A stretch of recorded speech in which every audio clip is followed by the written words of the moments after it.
Naquele tempo disse Jesus aos seus discípulos: quando o Filho do Homem vier em sua glória, acompanhado de todos os anjos, então se assentará em seu trono glorioso.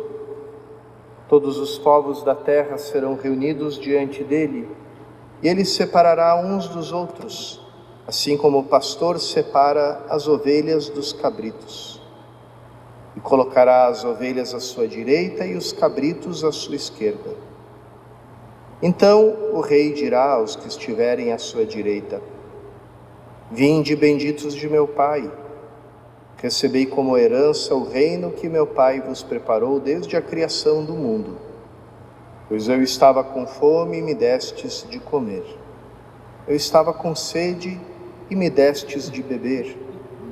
Eu era estrangeiro e me recebestes em casa. Eu estava nu e me vestistes. Eu estava doente e cuidastes de mim. Eu estava na prisão e fostes me visitar. Então os justos lhe perguntarão: Senhor, quando foi que te vimos com fome e te demos de comer, com sede e te demos de beber? Quando foi que te vimos como estrangeiro e te recebemos em casa, e sem roupa e te vestimos? Quando foi que te vimos doente ou preso e fomos te visitar? Então o rei lhes responderá: em verdade eu vos digo, que todas as vezes que fizestes isso a um dos menores de meus irmãos, foi a mim que o fizestes. Depois o rei dirá aos que estiverem à sua esquerda: afastai-vos de mim, malditos, ide para o fogo eterno, preparado para o diabo e para os seus anjos. Pois eu estava com fome e não me destes de comer. Eu estava com sede e não me destes de beber. Eu era estrangeiro e não me recebestes em casa. Eu estava nu e não me vestistes. Eu estava doente e na prisão e não fostes me visitar. E responderão também eles: Senhor, quando foi que te vimos com fome ou com sede, como estrangeiro ou nu, doente ou preso, e não te servimos? Então o rei lhes responderá: em verdade eu vos digo, todas as vezes que não fizestes isso a um destes pequeninos, foi a mim que não o fizestes. Portanto, estes irão para o castigo eterno, enquanto os justos irão para a vida eterna. Palavra da salvação.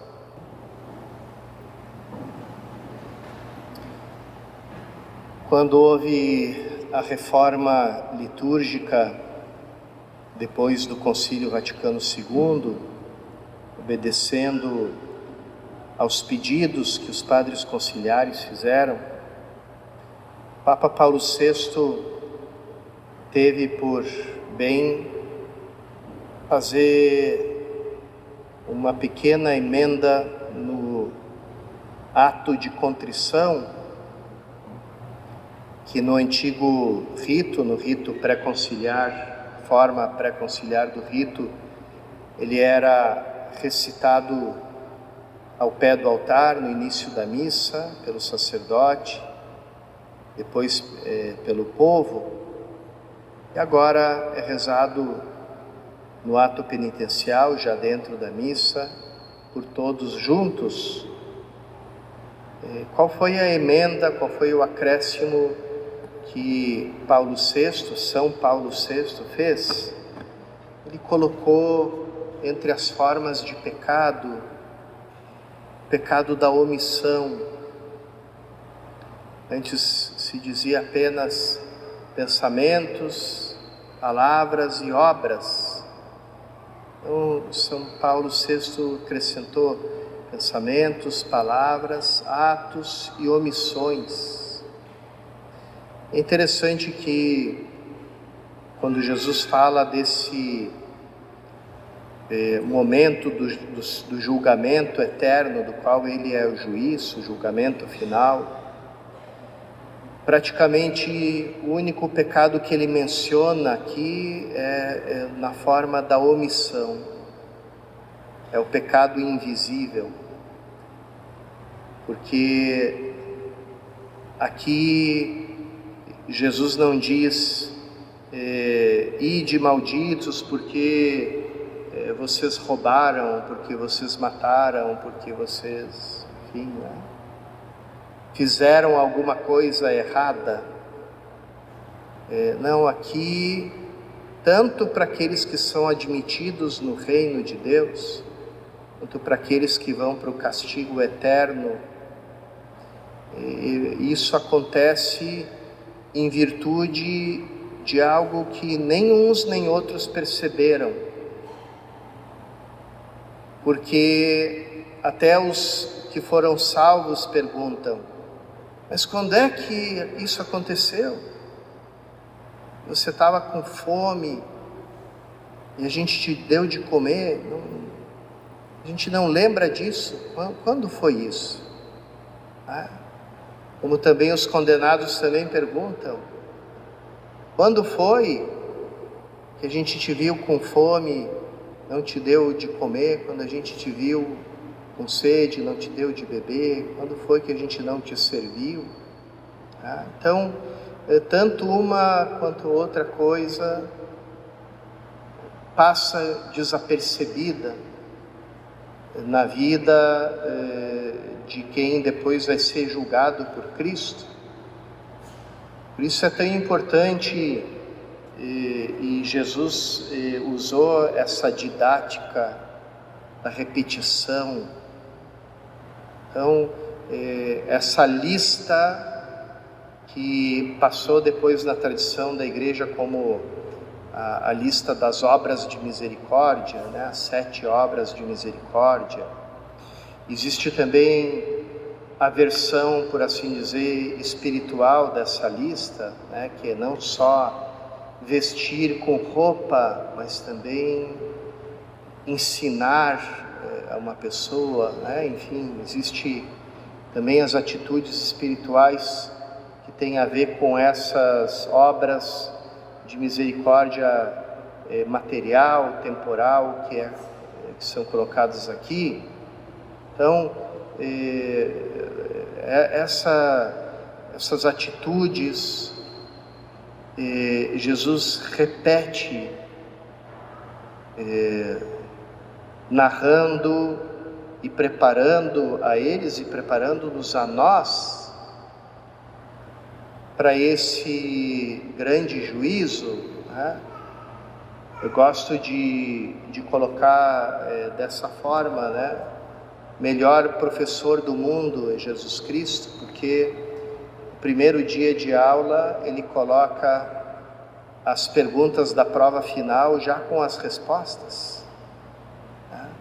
Então, quem seria o aluno tão estulto, né, para usar aquele termo da Bíblia, né, que não se apressasse em copiar essa lista de perguntas, esse gabarito já com as respostas no lugar certo e dizer: bom, tenho garantida para mim que eu vou passar na prova mais importante de todas, na única realmente importante, porque ela define meu destino eterno.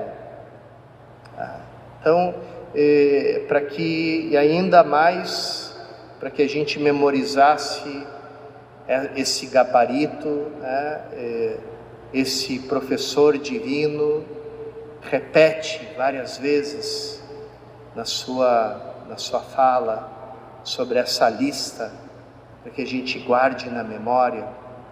O momento da Quaresma, período da Quaresma, é período privilegiado, que nos convida a viver essas obras de misericórdia.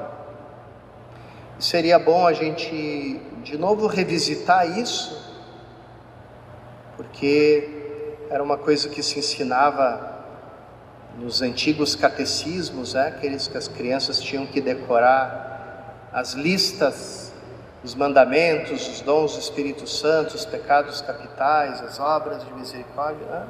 Então, de vez em quando é bom, né?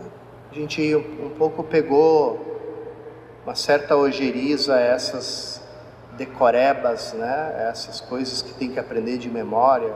Não, criança não tem que aprender nada de memória, tem que aprender com outros jeitos. Não, mas também o aprender de memória certas coisas também tem o seu papel, também tem a sua utilidade. Então, seria talvez uma tarefa interessante para nós nessa quaresma, a gente revisitar as obras de misericórdia, e colocar essas obras de misericórdia como propósito para nós, que essas ações deixem de ser invisíveis para nós. Sempre que a gente encontre um irmão com fome, com sede, nu, com todos os tipos de fome, com todos os tipos de sede, com todos os tipos de nudez, com todos os tipos de escravidão, com todos os tipos de prisão, com todos os tipos de doença, a gente saiba enxergar a Jesus Cristo neles. Porque Ele diz claramente, não é como se fosse feito a mim, é a mim, é comigo isso. Que a Santa Eucaristia nos dê a graça de tornar essas obras de invisíveis a visíveis, e que aquilo que apareça diante de nós é o rosto de Cristo, aquele que vai nos julgar no último dia.